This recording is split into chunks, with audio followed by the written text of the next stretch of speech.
Good morning, students. Today's topic is glycolysis.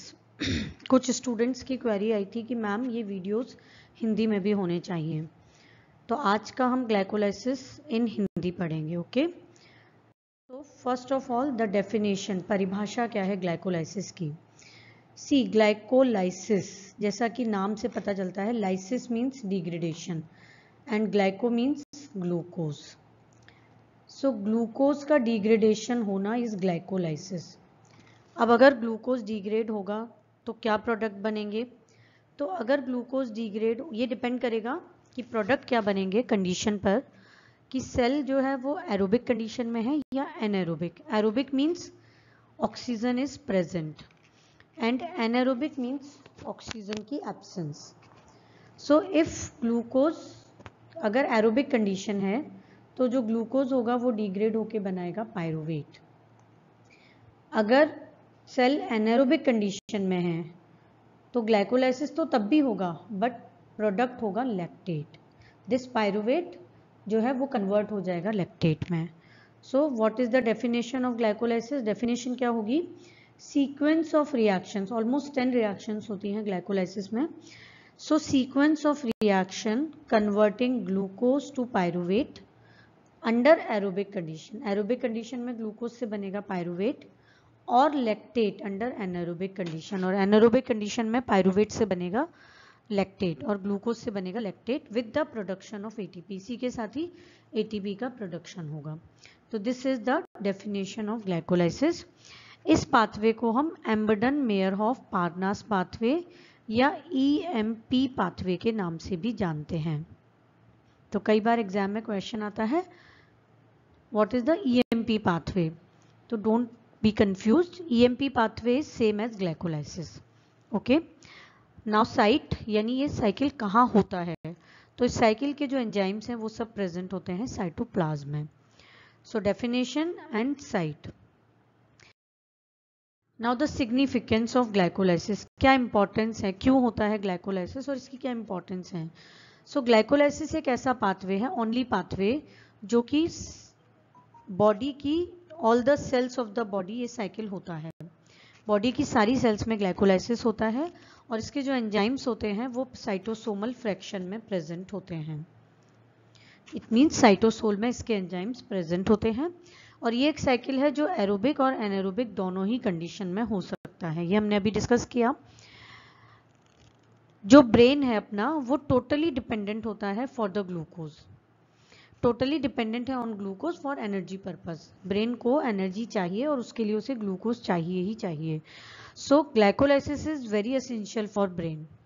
So brain के लिए glycolysis बहुत essential है क्योंकि ब्रेन जो है वो टोटली एनर्जी के लिए ग्लूकोज पर डिपेंडेंट है. इसके अलावा जो एरिथ्रोसाइट्स होती हैं अपनी आरबीसीज, जिनमें माइटोकॉन्ड्रिया नहीं होता है या बहुत कम होता है, तो उनके लिए ओनली सोर्स ऑफ एनर्जी जो है वो ग्लाइकोलाइसिस है.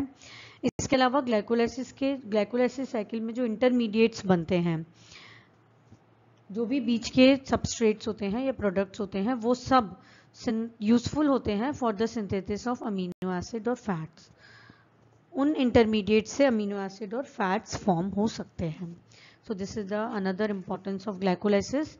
देन जो ग्लाइकोलाइसिस की 10 रिएक्शंस हैं उसमें से 7 रिवर्सिबल हैं और 3 इरिवर्सिबल हैं. जो 7 रिवर्सिबल स्टेप्स हैं वो सेम स्टेप्स यूज होते हैं for the gluconeogenesis. Gluconeogenesis is formation of glucose. ग्लूको means glucose, genesis means synthesis. So glucose के सिंथेसिस के लिए जो साइकिल होता है दैट इज ग्लूकोनियोजेनेसिस. ग्लाइकोलाइसिस के 7 जो रिवर्सिबल स्टेप्स हैं वो सेम रिवर्स होके ग्लूकोज फॉर्म करते हैं. So these are the significance of glycolysis. Now the phases of glycolysis. तो ग्लाइकोलाइसिस की 3 फेजेस होती हैं. First is energy investment phase. Investment means हमको इन्वेस्ट करना पड़ रहा है, तो एटीपी हमको देने पड़ते हैं इसमें. सो एटीपी कंज्यूम होता है एनर्जी इन्वेस्टमेंट फेज में. देन स्प्लिटिंग फेज जिसमें डिग्रेडेशन होगा, और generation phase, energy generation phase means इसमें एटीपी सिंथेसाइज होंगे और एटीपी प्रोड्यूस होंगे. So it is ATP production phase. So these are the 3 phases of glycolysis. Now the first phase, that is energy investment phase. इसमें क्या होगा कि glucose जो है वो फ्रक्टोज 1,6 बिसफॉस्फेट में कन्वर्ट होगा. First glucose will be converted to glucose 6 phosphate in the presence of hexokinase और ग्लूकोकाइनेज एंजाइम. हेक्सोकाइनेज और ग्लूकोकाइनेज एंजाइम की प्रेजेंस में जो ग्लूकोज है वो ग्लूकोज 6 फॉस्फेट में कन्वर्ट होगा. सो हेक्सोकाइनेज और ग्लूकोकाइनेज जो होंगे वो ग्लूकोज को ग्लूकोज 6 फॉस्फेट में कन्वर्ट होंगे और इस स्टेप में एटीपी से एडीपी बनेगा. मतलब एक फॉस्फेट ग्रुप जो है वो ग्लूकोज को दे दिया जाएगा और ग्लूकोज जो है वो 6 फॉस्फेट में कन्वर्ट हो जाएगा. काइनेज एंजाइम जहां भी होगा वहां पे जनरली एटीपी एडीपी का कन्वर्जन होगा और जनरली जो काइनेज एंजाइम्स वाली रिएक्शंस होती हैं वो इरिवर्सिबल रिएक्शंस होती हैं.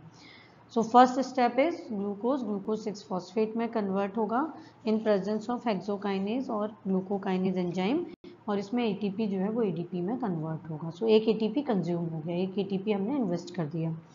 नाउ ग्लूकोज 6 फॉस्फेट जो है वो फ्रक्टोज 6 फॉस्फेट में कन्वर्ट होगा और हम जानते हैं कि ग्लूकोज और फ्रक्टोज जो है वो आइसोमर हैं. So enzyme is phosphohexose isomerase. Hexose क्यों? क्योंकि ग्लूकोज और फ्रक्टोज जो है वो हेक्सोज शुगर हैं. So this is phosphohexo isomerase and glucose 6 phosphate जो है वो फ्रक्टोज 6 फॉस्फेट में कन्वर्ट हो जाएगा. This is reversible step. Now fructose 6 phosphate will be converted to fructose 1,6 bisphosphate. So दो फॉस्फेट ग्रुप अटैच हैं तो एक फॉस्फेट कहाँ से आएगा?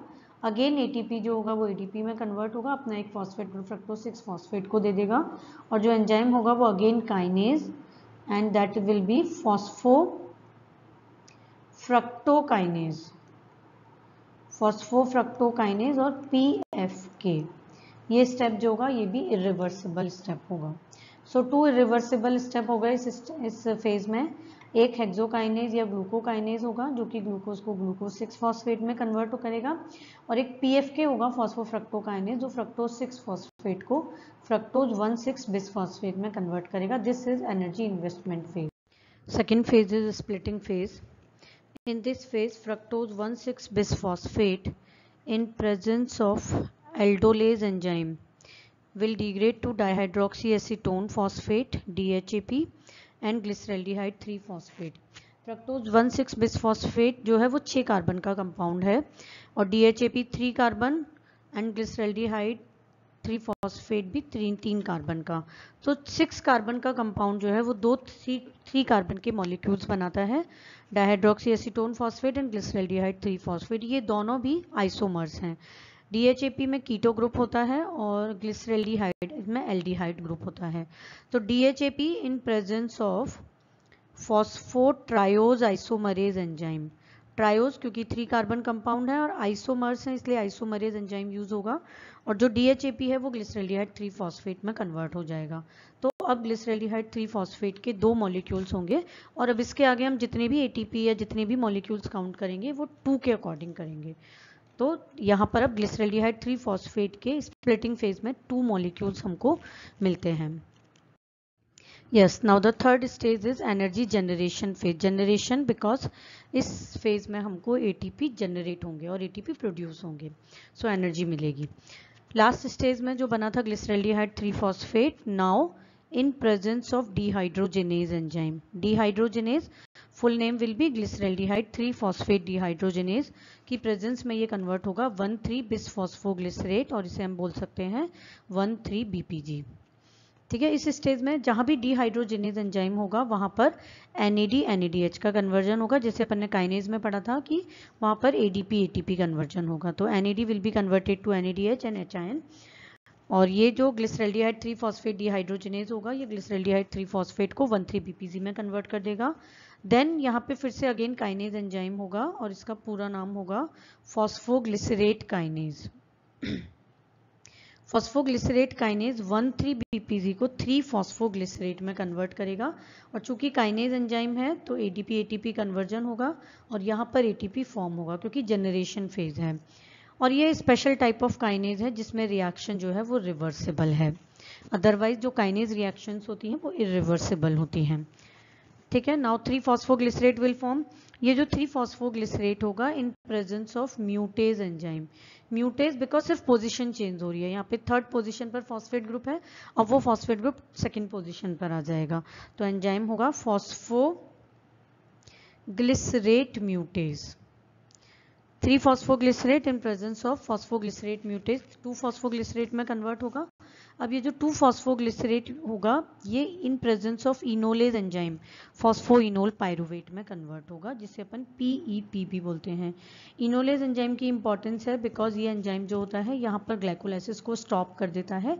इन जो फ्लोराइड होगा, फ्लोराइड जो होगा वो इनोलेज एंजाइम को इनहिबिट करता है, इसीलिए जब भी हम ब्लड शुगर के लिए सैंपल कलेक्ट करते हैं तो वो फ्लोराइड वाइल में करते हैं। ये सब हम डिटेल में देखेंगे आगे।